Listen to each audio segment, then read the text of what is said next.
All right, massive stuff going on in the last couple of hours and even days here for BLGS. We've had the finals for APAC South, obviously, just a couple of hours ago, but even at the time of recording hours ago, EMEA North American finals as well. I got the APAC South prediction completely wrong. I think I got the EMEA prediction completely wrong. North American prediction pretty much completely wrong as well. I did get kind of close on the TSM call. They've been looking strong, but still not able to finish it off. You can tell my voice is shot, sick as a dog, as always. I got the worst immune system inside of the entire APEC scene. Everybody knows that I take vitamins, they still don't do anything because, I mean, I don't know what it is. Maybe it's because all the shots I've had over the years, but something ain't working.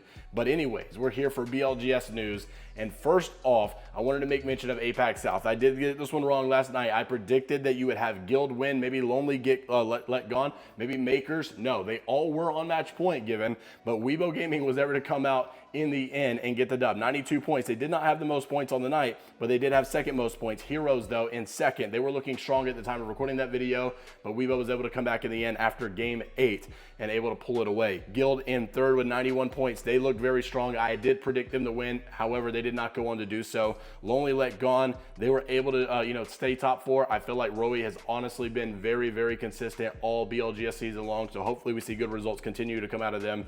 But honestly, there was a pretty big gap here. 92, 96, 91. That's top 3 for APAC South. Then it jumps down to 56, 53, 52. So there was a very, very big gap between the top 3 in APAC South and the rest of the game. EMEA, on the other hand, this was kind of a surprise for me. I got to give it to Danish. I did not predict them to win, but they did take it in the end. Sherber, obviously a very prominent name as the last, honestly, probably a year or so, has been on the rise. He's done very good. The entire Danish squad, they've been in Pro League. They've looked very consistent over some aspects of the game. However, when it comes to the top dogs, the Auroras, the Alliances, they're not really hanging with those guys most of the time.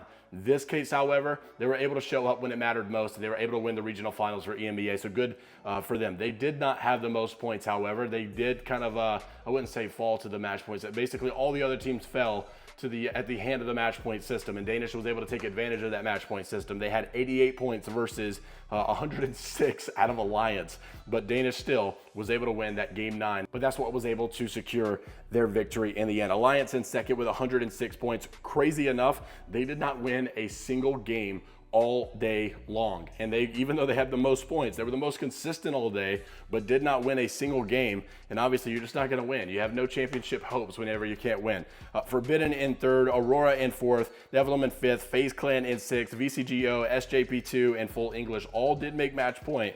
However, they obviously weren't able to secure it in the end. Eternal, NIP, Go Next, BRG, Exo Clan, Orglis and Hungry, Nemesis, Mind, Stay Healthy, Atlas, and Golem, all at the bottom. NIP, not a terrible performance. I know obviously they're shooting for top. They're obviously trying to win here. That's probably not the standard that they're looking to hold, but I still think compared to week 1, the NIP is not looking as bad as I was worried about, I guess I would say. As you jump over into the North American scene, a little bit of, I wouldn't say a complete shock. This team obviously has been good, but I did not think this team was going to be this successful if you asked me this question, 2 months ago, whatever the roster change was originally made, because they were struggling pretty bad at first. And this is coming from Liquid Alienware. So Liquid obviously has won one of the qualifiers, and they weren't even in the top 16 conversation. They needed to be top 16 points. It looked like they were only making their way to finals because of the qualifier win. They did not do consistently well in the point category. However, they made it to the finals and they won again. So that's 2 times for Liquid Alienware this go around. So really good job for them. After they picked up Kurev, they obviously were not getting the results they were looking for at first, but once this new meta hit and it was all support legends, they were absolutely cooking. They were locked in here. So Liquid in first. They did have the most points on the night at 85. They had multiple wins in there as well, so good on them. Lone Sharks in second place. Lone Sharks have been very consistent, specifically this week. They have looked really good. TSM in third. You guys know I predicted them to win. They've been the most consistent team all season long for BLGS. I mean, first place in the point category, always on match point when it mattered, always in the conversation, always looking good. TSM, honestly, I would say they're one of the best teams right now. It's just unfortunate that they can't win games or can't win match point, because they did win games, by the way, back-to-back games, I think, in this as well. So TSM, I know I'm riding probably, and I know everybody's gonna say you're glazing TSM, but TSM looks very good. Got to give it to them. Furia in fourth place, Moist Esports in the top 5 as well.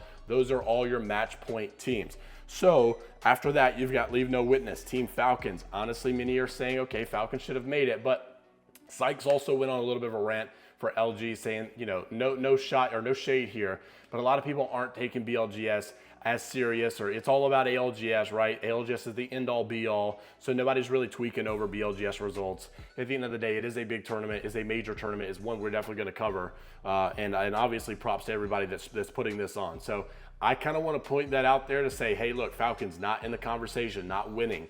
I think it is something to raise awareness about, but some people, some pros out there are saying, okay, it is what it is. That's not really that big of a deal of a tournament. ALGS is where it matters most. Now, is that just a lazy excuse for poor results? A lot of people are commenting that on the video, to say the least. So right after the Falcons, you had Cloud9, you had Virtue, Gods Among Men, Virtus Pro, LG, obviously in that conversation, still Complexity, NRG, 100 Thieves, which, by the way, yes, still did play with their substitute Rambo. Stallions in 16th, Oblivion in 17th, Thuggets, Purple Slushy, and dead last, Tripods, only 13 points. This is very weird considering they just won qualifier number 4. So you just go back-to-back tournaments. One, you get first place. One, you get dead last. So really weird scenario there for Tripods.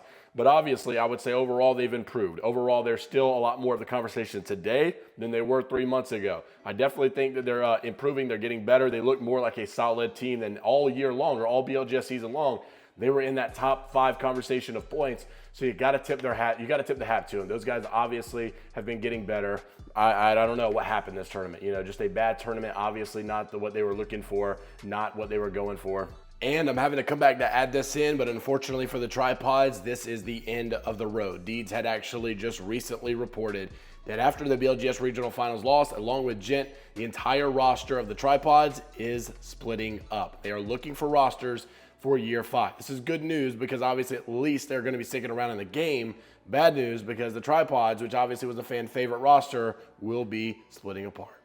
But this is probably why you would see Sykes make statements like he made earlier on in this videos, because it's a different scenario than ALGS, right? ALGS has POI drafts. You have a little bit more of an organized sport. You've got more contest here in the BLGS world. So you've got scenarios where Tripods can't even make it to the end game maybe, or TSM, or whoever it may be. All these teams that are consistent or have their ways to play ALGS aren't able to get even to the end game here because you've got contest to worry about again. This is something that used to be in the old form of ALGS, but now that with POI drafts, it's a different play style. It's a different meta. It is a little bit different the way that these guys play. Some of these challenger circuit players are getting in the finals. They play a little bit different than some of these pro teams. They make different decisions. It makes the whole game or pace flow a little differently, slightly different, and everything does play a pretty big factor into this. So that's why there's opinions out there. Regardless, major tournament once again, major results as well. I don't think you can silence the fact that some of these teams obviously look better than others, so it makes you wonder, how is Champs going to be in effect here with ALGS coming next month? By the way, TSM, do you just discredit all of BLGS results and say they're not going to do good in ALGS? I couldn't imagine so. I think TSM looks like one of the best right now. Let me know what your thoughts are down in the comment section below. What were the biggest upsets, and who did you guys think was a big disappointment this weekend? And who are you rooting for going into ALGS Champs next month? We'll keep you up to date right here on the channel with all things ALGS related, Apex Legends esports related, BLGS related, roster changes, drama, stories, updates, and more. And until the next time, we'll see you all later, Gators.